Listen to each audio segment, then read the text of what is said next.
মনের অশান্তির কারণ কি? দিন দিন হতাশাগ্রস্ত মানুষের সংখ্যা বাড়ছে, মানুষের টেনশন দিন দিন বেড়ে যাচ্ছে, একে অপরের প্রতি হিংসা বিদ্বেষ দিন দিন বৃদ্ধি পাচ্ছে। সামান্য কারণেই মানুষ একে অপরকে খুন করতে পর্যন্ত দ্বিধাবোধ করছে না, খুন খারাপিতে জড়িয়ে যাচ্ছে। এর কারণ কি? এর থেকে পরিত্রাণের উপায় কি, সেই বিষয়ে আলোচনা করবে ইনশাআল্লাহ। পাথরেরও আল্লাহর ভয় আছে, পাহাড়েরও নবীর মহব্বত আছে। পাথরও নবীকে সালাম দেয়। আমাদের উচিত নিজেদের অন্তরকে নরম করার জন্য নবীকে সালাম দেয়া। অথচ আল্লাহ তাআলা বলছেন, আমার পক্ষ থেকে তোমাদের জন্য মাউইজা এসেছে, ওয়াজ নসিহত এসেছে, উপদেশ বাণী এসেছে, ওয়া শিফাউল লিমা ফিস সুদূর, সেটা হলো তোমাদের অন্তরের যত রোগ আছে সেই রোগের শেফা। কোরআন থেকে উপদেশগুলো যদি আমরা গ্রহণ করি তাহলে আমাদের অন্তরের যত রোগ ব্যাধি আছে, মানসিক যত রোগ আছে, সব রোগ দূর হয়ে যাবে। একটা কথা মনে রাখবেন, অন্যের সুখ ছিনিয়ে নিয়ে আরেকজনের চোখের পানি ভাসিয়ে আপনি যদি বালাখানা তৈরি করেন, সে বালাখানার মধ্যে আপনি আমি শান্তি খুঁজে পাব না। সত্য কোনটা মিথ্যা কোনটা সেটা আমরা এখন বুঝার ক্ষমতা আছে, কারণ বিশ্ব রাজনীতি দেখতে দেখতে আমাদের বাংলাদেশের মানুষ এখন বুঝে যায় কোনটা সত্য কোনটা মিথ্যা, কোনটা বানোয়াট। একজন আলেমকে, একজন ইমামকে মিথ্যা অপবাদ দিয়ে যে এলাকার মানুষ হত্যা করেছে, নাউজুবিল্লাহ, পুরো বাংলাদেশের মানুষ এক পক্ষে, আর যারা হত্যা করেছে কয়েকজন, গুটি কতেক 20-30 জন মানুষ, তারা অন্য পক্ষে। তাদের সাথে ওই স্থানীয় প্রশাসনও জড়িত। একজন আলেমকে মিথ্যা অপবাদ সাজিয়ে, নাটক সাজিয়ে তাকে হত্যা করেছে। ইহুদিদের কাজ ছিল তারা নবীদেরকে হত্যা করত, তাদের আলেমদেরকে হত্যা করত। সেই রকম কার্যক্রম উম্মতে মুহাম্মদী কিভাবে করবে? সে মুসলমান যদি হয়, সে কিভাবে আরেকজনের গায়ে হাত তুলবে?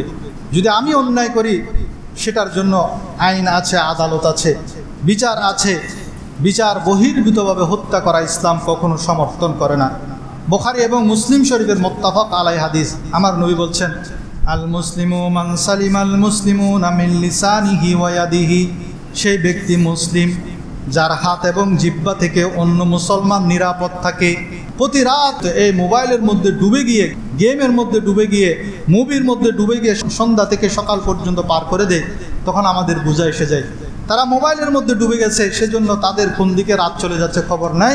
ঠিক তদ্রূপ আগের জামানার বুজুর্গানে দিন, তারা কোরআনের মধ্যে এমন মজা পেয়েছে, এমনভাবে তারা কোরআনের আয়াত সমূহের মধ্যে ডুবে যেত, কোন দিকে রাত চলে যাচ্ছে তাদের কোনো খবর ছিল না। মোবাইল নিয়ে যখন বসি তখন আমাদের ঘন্টার পর ঘন্টা যায়, পেরেশানি লাগে না। কিন্তু মসজিদে ইমাম সাহেব যখন নামাজের মধ্যে একটু দেরি করে আসে, 2-3 মিনিট দেরি হয়, তখন আমাদের বেচাইনি কে দেখে, আমাদের অধৈর্যতা কে দেখে। আমরা যখন কোথাও চুলকাই, খুজলি হয়, সেখানে যতক্ষণ চুলকায় ততক্ষণ আরাম লাগে, কিন্তু একসময় চুলকাতে চুলকাতে সেখানে ঘা হয়ে যায়। চুলকানি যখন শেষ হয়ে যায়, সেখানে ঘায়ের চিহ্ন থেকে যায়, সেখানে জ্বালানি পোড়ানি বেড়ে যায়। ঠিক তদ্রূপ আমরা যখন গুনাহ করতে থাকি, সেই গুনাহের মধ্যে আমাদের মজা লাগে। যতক্ষণ গুনাহ করি ততক্ষণ সেটা মজা লাগে, কিন্তু একসময় যখন আমাদের গুনাহ করার আর ক্ষমতা থাকবে না, যখন বৃদ্ধ হয়ে যাব, বয়স হয়ে যাবে, আমার পুরা যৌবন আমি গুনাহের মধ্যে কাটিয়ে দিয়েছি, গোটা যৌবন আমি আল্লাহর নাফরমানির মধ্যে কাটিয়ে দিয়েছি, গোটা যৌবন আমি মা বাবার সাথে নাফরমানির সাথে কাটিয়ে দিয়েছি, গোটা যৌবন আমি জেনার মধ্যে কাটিয়ে দিয়েছি। কিন্তু যখন আমি দুর্বল হয়ে যাব, আমার শরীরের অস্থিমজ্জা যখন শুকিয়ে যাবে, আমি যখন বসা থেকে উঠার সময় শরীরে কটকট আওয়াজ করবে, হাড্ডিগুলার মগজসমূহ শুকিয়ে যাবে, যখন গুনাহ করার আর ক্ষমতা থাকবে না, তখন শুরু হয়ে যাবে আমার পেরেশানি। হায় আমি কি করলাম। আল্লাহুম্মা সাল্লি আলা সাইয়্যিদিনা মাওলানা মুহাম্মদ ওয়া আলা সাইয়্যিদিনা মাওলানা। আউযু বিল্লাহি মিনাশ শাইতানির রাজীম। বিসমিল্লাহির রাহমানির রাহিম। ইয়া আইয়ুহান নাস قد جاءكم موعظة من ربكم وشفاء لما في الصدور وهدى ورحمة للمؤمنين صدق الله مولانا العظيم وصدق رسوله النبي الكريم ونحن على ذلك لمن الشاهدين والشاكرين والحمد لله رب العالمين ربي صل وسلم وبارك عليه আল্লাহ পাকের দরবারে লক্ষ কোটি শুকরিয়া আদায় করছি। আল্লাহ তাআলা দয়া করে আমাদেরকে পবিত্র জিলকত মাসের প্রথম জুমা আদায় করার তৌফিক দিয়েছেন। সবাই বলেন আলহামদুলিল্লাহ। হারাম মাসসমূহের মধ্যে একটি মাস হলো জিলকত মাস। আমি সূরা ইউনূসের ৫৭ নং আয়াত তেলাওয়াত করেছি। আজ আমি আমাদের মনের যে অসুখ, সেই অসুখের যেই সমস্ত চিকিৎসা পবিত্র কোরআনুল করিমের মধ্যে উল্লেখ করেছেন, সেই চিকিৎসাসমূহ এবং আমাদের মনের অশান্তির কারণ কি, মানুষ দিন দিন হতাশাগ্রস্ত মানুষের সংখ্যা বাড়ছে, মানুষের টেনশন দিন দিন বেড়ে যাচ্ছে, মানুষ একে অপরের প্রতি হিংসা বিদ্বেষ দিন দিন বৃদ্ধি পাচ্ছে এবং সামান্য কারণেই মানুষ একে অপরকে খুন করতে পর্যন্ত দ্বিধাবোধ করছে না, খুন খারাপিতে জড়িয়ে যাচ্ছে। এর কারণ কি, এর থেকে পরিত্রাণের উপায় কি, সেই বিষয়ে আলোচনা করবে ইনশাআল্লাহ। আল্লাহ তাআলা পবিত্র কোরআনে বলেছেন, অনেক সময় মানুষের অন্তর পাথরের চেয়েও কঠিন হয়ে যায়। যেমন সূরা বাকারার ৭৪ নম্বর আয়াতে আল্লাহ তাআলা বলেন, আউযু বিল্লাহি মিনাশ শাইতানির রাজীম সুম্মা কাসাত কুলুবুকুম মিন বাদি যালিকা ফাহিয়া কাল হিজারা আও আশাদ্দু কাসওয়া। এরপরও তোমাদের অন্তর কঠিন হয়ে গেল, যা পাথরের মতো কঠিন এবং তার চেয়েও কঠিন। আল্লাহ তাআলা বলছেন, তোমাদের অন্তর পাথরের চাইতেও কঠিন হয়ে গেল। অথচ যাদের অন্তরে আল্লাহর ভয় থাকবে তাদের অন্তর কখনো কঠিন হবে না, তাদের অন্তর নরম হবে, তারা অন্যায়কে সহ্য করতে পারবে না। আল্লাহ পবিত্র কোরআনের আরেক জায়গায় বলেন, সূরা হাশরের ২১ নম্বর আয়াতের মধ্যে, লাউ আনজালনা হাযাল কুরআন আলা জাবালিন লারাআইতাহু খাশিয়াম মুতাসাদ্দিআম মিন খাশিয়াতিল্লাহ। যদি আমি এই কোরআনকে কোনো পর্বতের উপর অবতীর্ণ করতাম, নাজিল করতাম, তাহলে অবশ্যই তোমরা দেখতে এই পর্বত আল্লাহর ভয়ে চূর্ণ বিচূর্ণ হয়ে যেত। তাহলে পাথরের তৈরি পাহাড়েরও আল্লাহর ভয় আছে। অপরদিকে আল্লাহ বলছেন, তোমাদের অন্তর অনেক সময় পাথরের চাইতেও কঠিন হয়ে যায়, যার কারণে আমাদের অন্তরে আল্লাহর ভয় তো থাকে না, নবীর মহব্বতও থাকে না। নবীর মহব্বত, আল্লাহর ভয়, এই দুইটা জিনিস যদি আমাদের মাঝে থাকে, তাহলে আমাদের অন্তর আর পাথরের মতো কঠিন হবে না। পাহাড়ের মধ্যে, পাথরের মধ্যেও নবীর ভালোবাসা আছে। যেমন বুখারী শরীফের হাদিস, আল্লাহর প্যারা হাবিব সাল্লাল্লাহু আলাইহি ওয়াসাল্লাম ইরশাদ করেন, হযরত আনাস রাদিয়াল্লাহু তাআলা আনহু বর্ণনা করেন, নবী করিম সাল্লাল্লাহু আলাইহি ওয়াসাল্লাম ইরশাদ করেন উহুদ পাহাড়ের ব্যাপারে। উহুদ পাহাড় আপনারা দেখেছেন, পুরোটাই পাথরের একটা পাহাড়। আমার নবী বলছেন, এই উহুদ পাহাড় আমাকে মহব্বত করে, আমিও উহুদ পাহাড়কে মহব্বত করি। সবাই বলুন সুবহানাল্লাহ। আবার অনেক পাথর আমার নবীকে সালাম দিয়েছে, গাছপালা আমার নবীকে সালাম দিয়েছে। যেমন মুসলিম শরীফের হাদিস, জাবের বিন সামুরা রাদিয়াল্লাহু তাআলা আনহু বয়ান করেন, নবী করিম সাল্লাল্লাহু আলাইহি ওয়াসাল্লাম ইরশাদ করেন, আমি মক্কার মধ্যে এমন একটি পাথরকে চিনি, যে পাথরটি নবুয়তের আগেও আমাকে সালাম দিত, এখনও পর্যন্ত আমি সেই পাথরটিকে চিনি। সবাই বলুন সুবহানাল্লাহ। তাহলে কঠিন পাথর যে, সেও আমার নবীকে সালাম দিত, সালাম দিয়েছে। আমার নবীকে আল্লাহ তাআলাও সালাম দেয়, সমস্ত ফেরেশতারা সালাম দেয়, এবং আল্লাহ তাআলা হুকুম দিচ্ছেন, ইয়া আইয়ুহাল্লাযীনা আমানু সাল্লু আলাইহি ওয়া সাল্লিমু তাসলিমা, তোমরা আমার নবীর উপর দরুদ প্রেরণ করো এবং বেশি বেশি সালাম দাও। পাথরও আমার নবীকে সালাম দিয়েছে, যা মুসলিম শরীফের সহিহ হাদিস থেকে আমরা প্রমাণ পাই। তো যারা নবীর প্রতি মহব্বত রাখে, যারা নবীর প্রতি ভালোবাসা রাখে, যাদের অন্তরে আল্লাহর খাশিয়ত ভয় থাকে, তাদের অন্তর কখনো পাথরের মতো কঠিন হবে না। সেজন্য আমাদের উচিত অন্তত সপ্তাহে একবার নবীকে সালাম দেয়া। কিন্তু আমাদের তো সময় নেই, আমরা কোনো মতো 2 রাকাত নামাজ পড়ে চলে যাই। আমরা চেষ্টা করব সপ্তাহে একবার অন্তত আমরা জুমার পরে সবাই মিলে নবীকে সালাম দিব। যারা হজ এবং ওমরার মধ্যে যাচ্ছেন তাদের জন্য সুখবর দিয়েছেন। সেখানে 2টি পাথরের ব্যাপারে হাদিস শরীফের মধ্যে আছে। একটি হলো হাজর আসওয়াদ, আরেকটা হলো রুকনে ইয়ামানি। আল্লাহর প্যারা হাবিব বলেন, হাশরের ময়দানে এই 2টি পাথরকে হাজির করা হবে। তাদের চোখ থাকবে, তাদের জবান থাকবে। তারা ওই সমস্ত হাজিদেরকে চিনতে পারবেন যে সমস্ত হাজিরা হজ করেছেন, ওমরা করেছেন, এবং এই 2টি পাথরকে তারা সম্মান দিয়েছেন, যথাযথ সম্মান করেছেন। এই 2টি পাথর হাজরা আসওয়াদ যেটি একটি পাথর এবং রুকনে ইয়ামানির ওই পাথর এই হাজিদের পক্ষে সুপারিশ করবেন। সবাই বলেন সুবহানাল্লাহ। তাহলে বোঝা যায় পাথর, পাহাড় এগুলো আল্লাহর ভয় রাখে, নবীর প্রতি মহব্বত রাখে। কিন্তু মানুষের মধ্যে এমন অনেক লোক আছে যারা পাথরের চাইতো কঠিন হৃদয়ের অধিকারী। এই সূরা বাকারার 74 নম্বর আয়াতে আল্লাহ তাআলা আরো বলেন, ওয়া ইন্না মিনাল হিজারাতি লামা ইয়াতাফাজ্জারু মিনহুল আনহার। পাথরের মধ্যেও কিছু পাথর আছে যে পাথর থেকে নদী নালা প্রবাহিত হয়। কিছু পাথর এমন আছে যে পাথর থেকে পানি বের হয়ে হয়ে ঝর্ণা দ্বারা প্রবাহিত হয়। ওয়া ইন্না মিনহা লামা ইয়াশাক্কাকু ফায়াখরুজু মিনহুল মা। আবার কিছু পাথর এমন আছে যে পাথর ফেটে যায় এবং তা থেকে পানি নির্গত হয়। ওয়া ইন্না মিনহা লামা ইয়াহবিতু মিন খাশিয়াতিল্লাহ। আর কিছু পাথর এমনও আছে যা আল্লাহর ভয়ে ভেঙে যায়, আল্লাহর ভয়ে ভেঙে যায়, এমন পাথর আছে। ওয়া মাল্লাহু বিগাফিলিন আম্মা তা'মালুন। আর তোমরা যা করো আল্লাহ সেই সম্পর্কে মোটেই গাফিল নয়। তাহলে বুঝে যাচ্ছে পাথরেরও আল্লাহর ভয় আছে, পাহাড়েরও নবীর মহব্বত আছে, পাথরও নবীকে সালাম দেয়। আমাদের উচিত নিজেদের অন্তরকে নরম করার জন্য, আল্লাহর খাশিয়ত, আল্লাহর ভয় অন্তরের মধ্যে রাখার জন্য নবীকে সালাম দেয়া। এবং আরও কি করতে হবে? মনকে নরম করতে হলে কি আমল করবেন? আল্লাহ পবিত্র কোরআনের মধ্যে আমাদেরকে একটি আমলের কথা বলেছেন। কি আমল?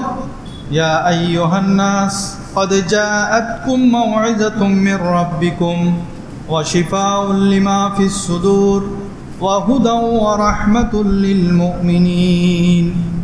হে মানুষেরা, তোমাদের প্রতিপালকের পক্ষ থেকে এসেছে ওয়াজ, মাউইযা। কোরআনকে আল্লাহ তাআলা ওয়াজ বলেছেন। আমরা ওয়াজ করি না, এক সময় এলাকায় এলাকায় ওয়াজ মাহফিল হতো। সেই ওয়াজ মাহফিলের মধ্যে কোরআন থেকে আলোচনা হতো। মানুষের অন্তর নরম হয়ে যেত, মানুষ কাঁদত, পরিবর্তন হতো, বেনামাজিরা নামাজি হয়ে যেত, যারা মানুষের হক মেরে খেত তারা মানুষের হক ফিরিয়ে দিত। সেরকম ওয়াজ এখনও হয়, কিন্তু আমরা সেই ওয়াজ এদিকে শুনে এদিকে বের করে দিই। সে ওয়াজ আমাদের অন্তরে আসর করে না। অথচ আল্লাহ তাআলা বলছেন, আমার পক্ষ থেকে তোমাদের জন্য মাউইজা এসেছে, ওয়াজ নসিহত এসেছে, উপদেশ বাণী এসেছে। ওয়া শিফাউল লিমা ফিস সুদূর, সেটা হলো তোমাদের অন্তরের যত রোগ আছে সেই রোগের শেফা। ওয়া শিফাউল লিমা ফিস সুদূর। এই কোরআনের ওয়াজ যদি আমরা শুনি, কোরআন থেকে উপদেশগুলো যদি আমরা গ্রহণ করি, তাহলে আমাদের অন্তরের যত রোগ ব্যাধি আছে, মানসিক যত রোগ আছে, সব রোগ দূর হয়ে যাবে। ওয়া হুদাও ওয়া রাহমাতুল লিল মুমিনিন, এবং মুমিনদের জন্য হেদায়েত এবং রহমত। আর এই অন্তরের রোগসমূহ কি? অন্তরের রোগসমূহের মধ্যে আছে অহংকার আছে, হিংসা বিদ্বেষ আছে, পদবীর লোভ আছে, লোভ লালসা। লোভ লালসা অনেক ধরনের। পদবীর লোভ, ইজ্জত সম্মানের লোভ, সুনাম সুখ্যাতির লোভ। এই লোভগুলার কারণে সমাজের মধ্যে দ্বন্দ্ব সৃষ্টি হয়। পদবীর লোভের কারণে সমাজের মধ্যে, এলাকার মধ্যে, পরিবারের মধ্যে দ্বন্দ্ব সৃষ্টি হয়। সম্পদের লোভ, আপনারা দেখেছেন 48 ঘন্টা বাবার লাশ রেখে দিয়েছে সম্পদের লোভে। সন্তানরা বাবার লাশ দাফন করতে দেয় না। শুনেছেন না নিউজ? আমাদের চট্টগ্রামের নিউজ। যতক্ষণ ওই সম্পদ হাতে আসছে না ততক্ষণ বাবাকে দাফন করতে দিচ্ছে না। এগুলো হলো আমাদের অন্তরের রোগ। এই রোগের অসুখ, এই যে অসুখ, এই অসুখের চিকিৎসা হলো কি? আল্লাহ তাআলা বলছেন মাউইজা, কোরআন থেকে যে কোরআনটাকে যে আমি ওয়াজ হিসেবে নাজিল করেছি, উপদেশ হিসেবে নাজিল করেছি, সেই কোরআনকে আমাদের বেশি বেশি পড়তে হবে। কোরআন থেকে ওয়াজ শুনতে হবে, কোরআনের বাণীসমূহকে আমাদের আয়ত্ত করতে হবে। আপনি যখন কোরআন অনুবাদ সহ পড়া শুরু করবেন, নির্ভরযোগ্য তফসির সহ যখন পড়া শুরু করবেন, তখন দেখবেন আপনার সমস্যাগুলা আল্লাহ তাআলা যেন বলে দিচ্ছেন, এই কোরআনের ভাষায় তোমার এই সমস্যার সমাধান এই আয়াতের মধ্যে আছে। করে দেখেন না, একটা বছর প্র্যাকটিসটা করে দেখেন, দেখবেন আপনার মনের সকল অশান্তি, সকল পেরেশানি, সকল লোভ দূর হয়ে যাচ্ছে আল্লাহ রাব্বুল আলামিনের কালামের মাধ্যমে। সুবহানাল্লাহ। আজ মানুষের মনে অশান্তির মূল কারণ হলো আমাদের টাকা পয়সার অভাব আগের তুলনায় অনেক কম। আগে তো মানুষ এক বেলা খেয়ে আরেক বেলা খেতে পারতো না। আমাদের টাকা পয়সার অভাব নাই। আগে এক সময় মানুষ কুড়ে ঘরে থাকতো, এখন বড় বড় দালানের মধ্যে থাকে। কিন্তু এরপরও আমাদের মনে অশান্তি, হতাশা, বেচাইনি, বেসুকুনি আমাদেরকে যেন ঘিরে ধরেছে। অথচ আমাদের যদি জিজ্ঞেস করা হয় তোমার কিসের অভাব, আমরা বলতে পারবো না। টাকা পয়সার অভাবও নাই, ঘর বাড়ির অভাব নাই, খাদ্য পানীয়র অভাব নাই। এরপরও এসি রুমের মধ্যে এসি চালিয়ে ঘুমের ওষুধ খেয়েও আমরা ঘুমাতে পারছি না। অনেক আছে লক্ষ লক্ষ কোটি কোটি টাকা ব্যাংক ব্যালেন্স আছে, এসি রুমের মধ্যে ঘুমাতে পারে না, ঘুমের ওষুধ খেয়েও ঘুমাতে পারে না। কয়েকটি কারণ আছে। একটি কারণ হলো আমাদের গুনাহের কারণ। আল্লাহ রাব্বুল আলামিন বলেন, জাহারাল ফাসাদু ফিল বাররি ওয়াল বাহরি বিমা কাসাবাত আইদিন নাস লিয়ুযীকাহুম বা'দাল্লাযী আমিলু লাআল্লাহুম ইয়ারজিউন। স্থলে এবং জলে বিপর্যয় প্রকাশ পেয়েছে মানুষের কৃতকর্মের দরুন, মানুষের আমলের দরুন, যাতে তিনি তাদেরকে তাদের কিছু কৃতকর্মের শাস্তি আস্বাদন করাতে পারেন। আমাদের যে মুসিবত আসে, এই যে টেনশন পেরেশানি, এগুলো মূলত আমাদের গুনাহের কারণে। আমাদের কর্মফল আল্লাহ আমাদেরকে এই শাস্তিগুলো কেন দিচ্ছেন? আল্লাহ তাআলা বলছেন যাতে তোমরা বুঝতে পারো এবং তওবা করে ফিরে আসতে পারো, যাতে তোমরা হকের পথে, ন্যায়ের পথে ফিরে আসতে পারো। সেজন্য এই শাস্তি আল্লাহ আমাদের উপর দিয়েছেন। আমরা গুনাহকে এখন গুনাহই মনে করছি না। আমরা সকাল থেকে সন্ধ্যা পর্যন্ত, রাতের 12টা, 1টা, 2টা, 3টা পর্যন্ত গুনাহের মধ্যে ডুবে আছি, কিন্তু আমি বুঝতেই পারছি না যে আমি গুনাহ করছি। আমি স্বীকার করি না যে আমি জেনার মধ্যে ডুবে আছি, যার কারণে আমাদের চোখের ঘুম, মনের শান্তি আল্লাহ কেড়ে নিয়েছেন। দ্বিতীয় কারণ হলো আল্লাহ আমাদেরকে যেই নিয়ামত দিয়েছেন সেই নিয়ামতের নাশুকরি করা। আল্লাহ তাআলা বলেন, ওয়াইজ তাআজ্জানা রাব্বুকুম লা ইন শাকারতুম লা আযীদান্নাকুম ওয়া লা ইন কাফারতুম ইন্না আযাবি লাশাদীদ। তোমাদের প্রতিপালক ঘোষণা দিয়েছেন, তোমরা যদি শুকর করো তাহলে আমি তোমাদের জন্য নিয়ামত বাড়িয়ে দিব, আর যদি নিয়ামতের নাশুকরি করো, অকৃতজ্ঞতা প্রকাশ করো, তবে নিশ্চয়ই আমার শাস্তি অত্যন্ত কঠোর। তা আমরা তো রাত দিন আল্লাহর নাফরমানি করছি, এটাই তো অকৃতজ্ঞতা। সেজন্যই আমাদের উপর এত মুসিবত, এত টেনশন, হতাশা, দুশ্চিন্তা, পেরেশানি, ডিপ্রেশন আমাদেরকে ধরে বসেছে। রাতে আমাদের আরামের বিছানা কিন্তু ঘুম আসে না। একটা কথা মনে রাখবেন, অন্যের সুখ ছিনিয়ে নিয়ে আরেকজনের চোখের পানি ভাসিয়ে আপনি যদি বালাখানা তৈরি করেন, সে বালাখানার মধ্যে আপনি আমি শান্তি খুঁজে পাব না। মানুষের মনে যদি আমরা শান্তি পৌঁছাতে পারি, খুশি পৌঁছাতে পারি, সেটার মধ্যেই আছে আমাদের অন্তরের শান্তি। আপনি একজন মানুষের একটা উপকার করে দেখেন, সেদিন আপনার যেই শান্তির ঘুম আসবে। আরেকদিন আরেকজন মানুষকে একটু গালি দিয়ে দেখেন, উচ্চ আওয়াজে কথা বলে দেখেন, আপনার সেই পরিচিত হোক অপরিচিত হোক, তার আরেকজনের গায়ে আপনি হাত তুলে দেখেন, একটা রিক্সাওয়ালা হোক, তাকে আপনি একটা থাপ্পড় মারলেন, সে রাত আপনার ঘুম আসবে না। কারণ আল্লাহ তাআলা আপনার ওই অপরাধের কারণে আপনার মনের শান্তি কেড়ে নেবেন, শান্তির ঘুম কেড়ে নেবেন।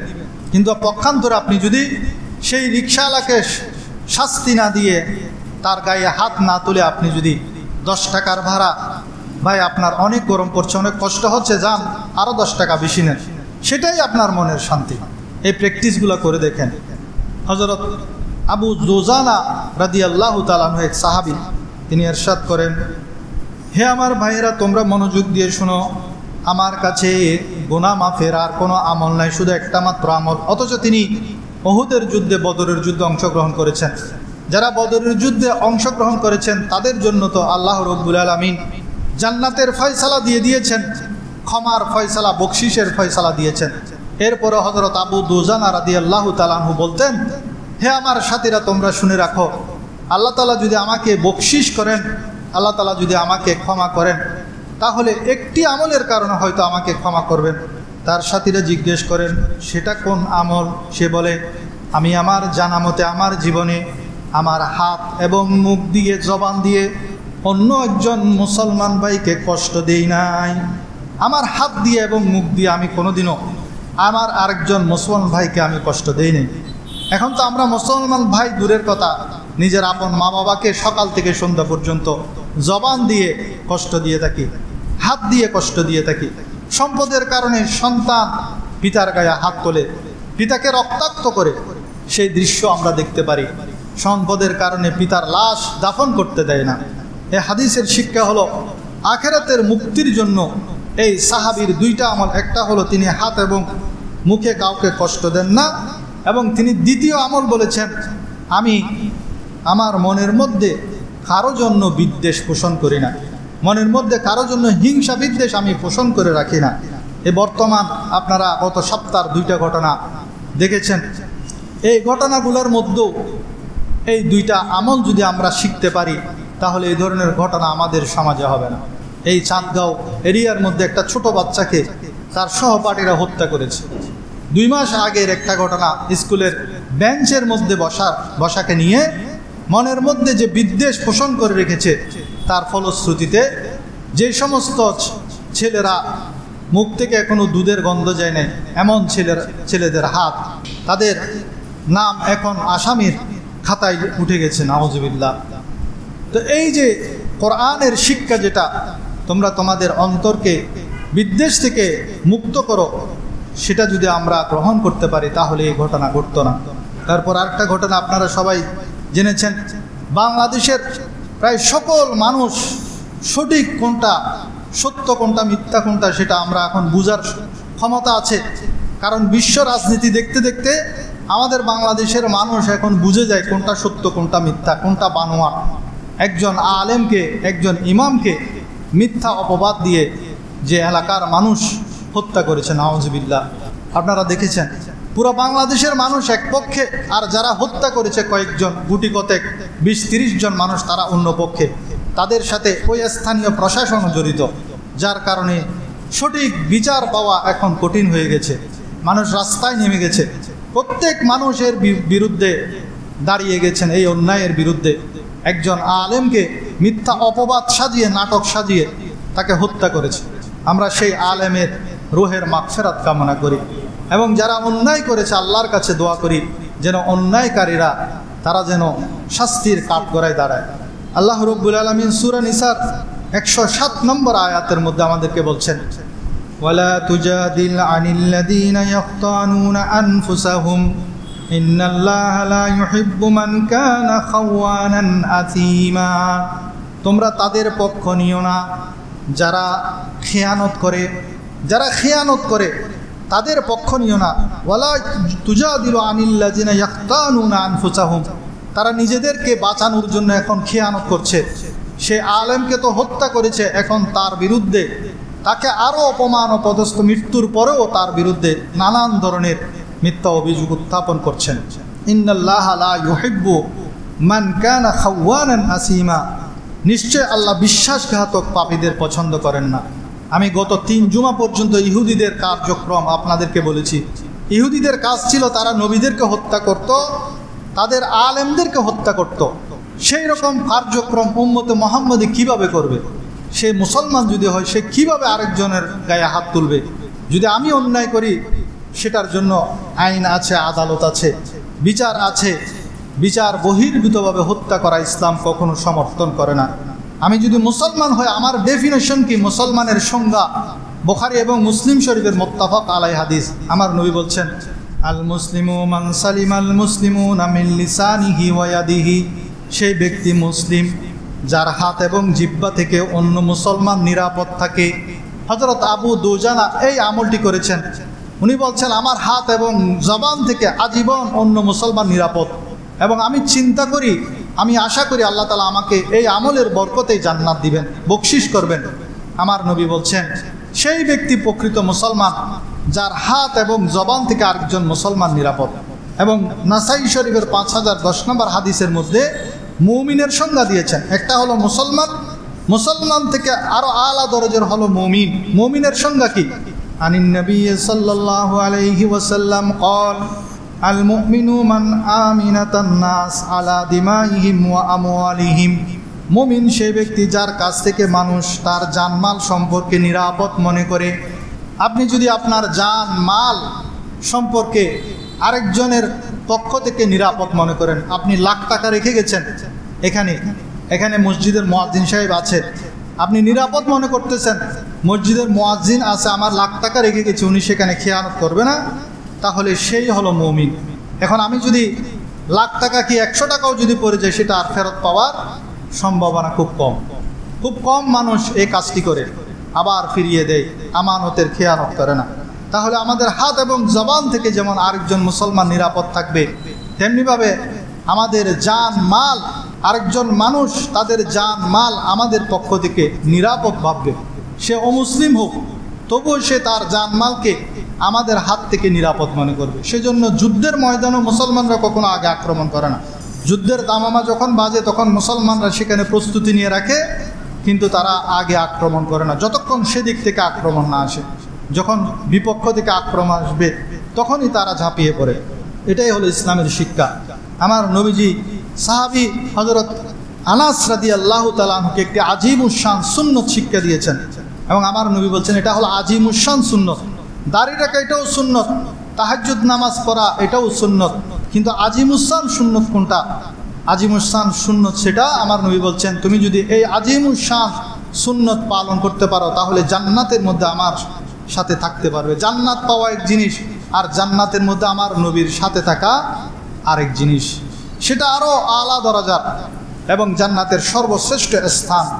আমার নবীর পাশে থাকা সেটা হলো জান্নাতের সর্বশ্রেষ্ঠ স্থান লাভ করার জন্য কি আমল করার জন্য আনাস রাদিয়াল্লাহুকে বলেছেন, ইয়া বুনাইয়া, হে আমার বৎস, তুমি যদি সকাল সন্ধ্যা এইভাবে কাটাতে পারো যে তোমার অন্তরে কারো প্রতি কোনো বিদ্বেষ নেই, সকালেও তোমার অন্তরকে তুমি বিদ্বেষ থেকে পরিষ্কার করবে, সন্ধ্যাবেলাও তোমার অন্তরটাকে সব ধরনের হিংসা বিদ্বেষ থেকে পরিষ্কার করবে, আর তুমি যদি এই আজিমুশ শান সুন্নতটি পালন করতে পারো তাহলে তুমি আমাকে ভালোবাসলে, আর তুমি আমাকে যখন ভালোবাসবে জান্নাতের মধ্যে তুমি আমার সাথে থাকতে পারবে। সবাই বলেন সুবহানাল্লাহ।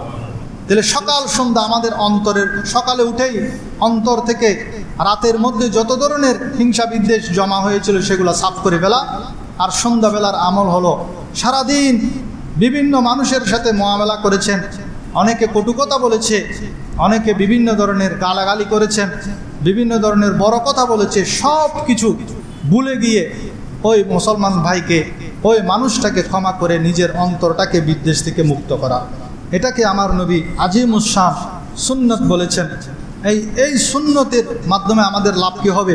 1 নাম্বার, আমরা যখন আমাদের অন্তরটাকে বিদ্বেষ থেকে পরিষ্কার করব, আমরা গীবত থেকে বাঁচতে পারবো, মিথ্যা অপবাদ দিয়ে থেকে বাঁচতে পারবো, মিথ্যা কথা বলা থেকে বাঁচতে পারবো। কারণ বিদ্বেষের কারণে মানুষ মিথ্যা অপবাদ দেয়, এই বিদ্বেষের কারণে মানুষ গীবত করে, টেনশন থেকে বাঁচতে পারবেন।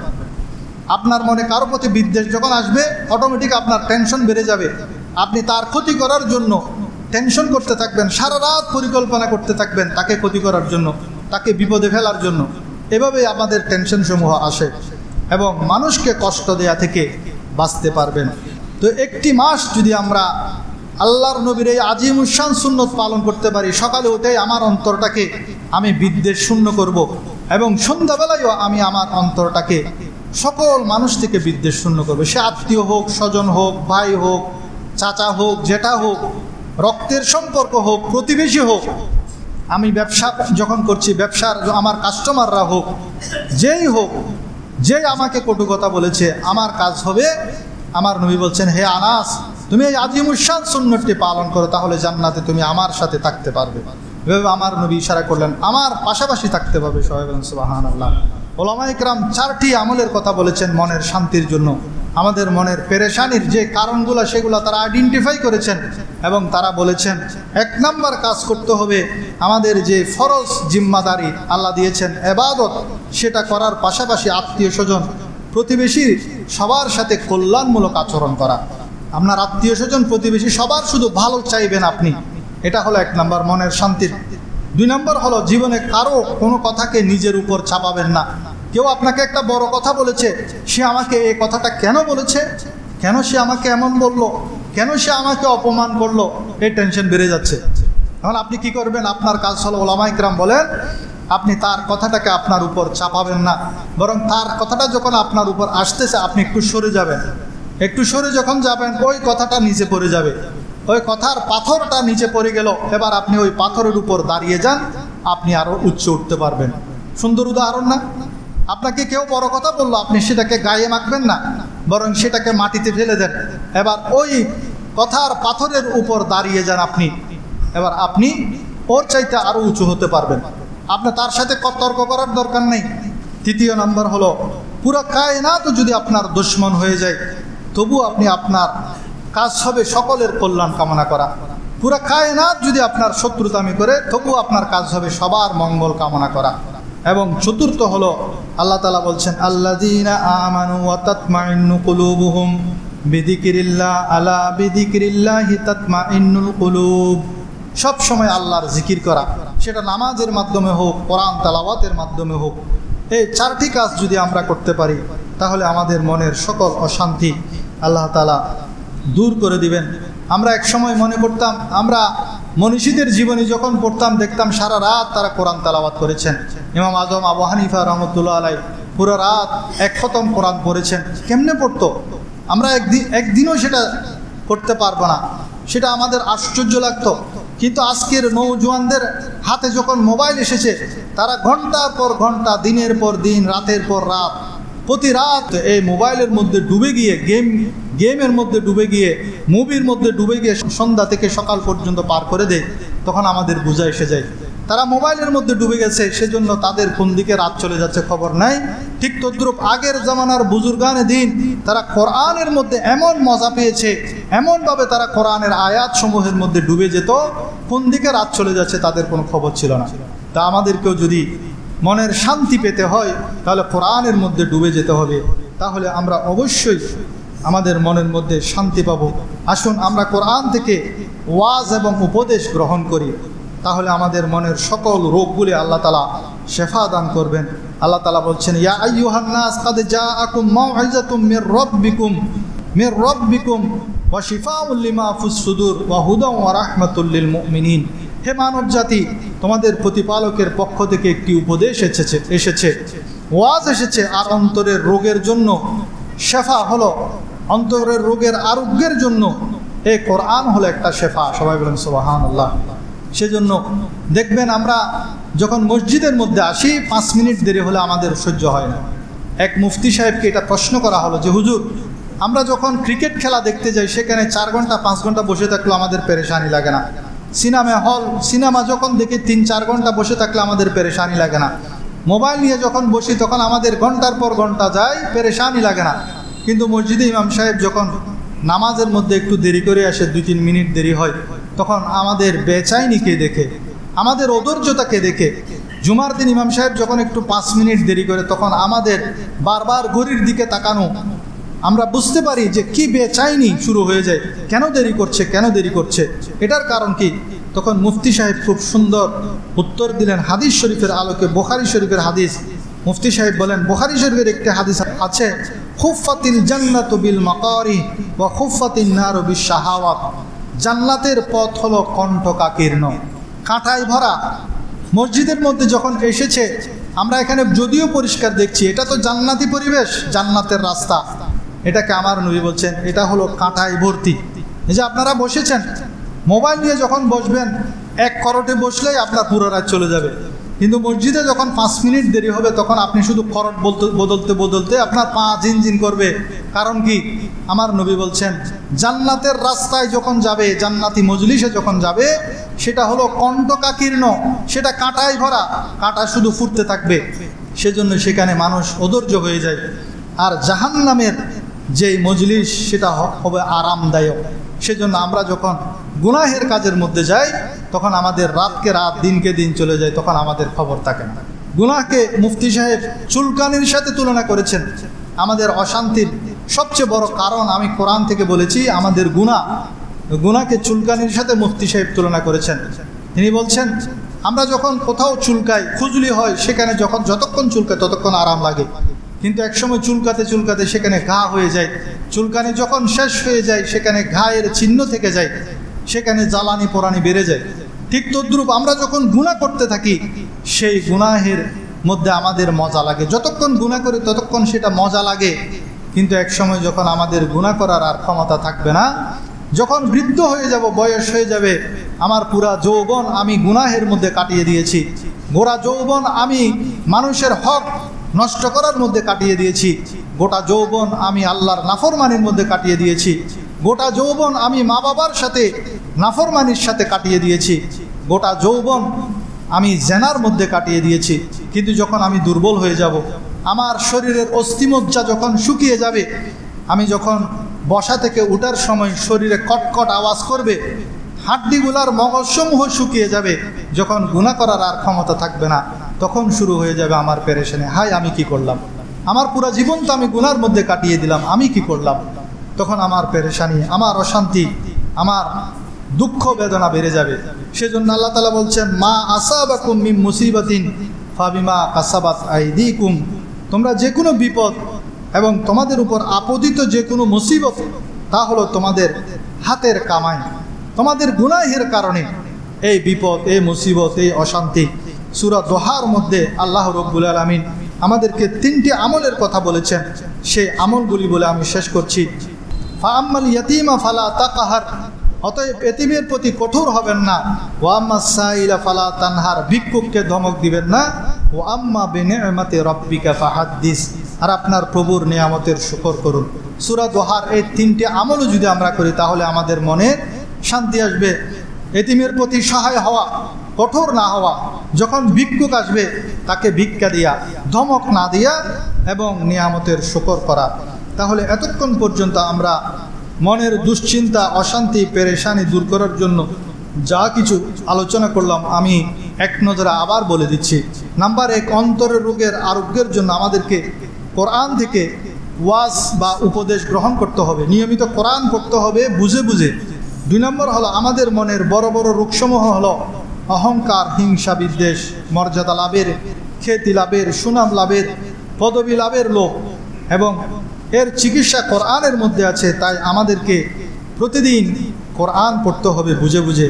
3 নম্বর হলো আজকাল মানুষের মনে বেশি অশান্তির কারণ হলো গুনাহ বেড়ে গেছে।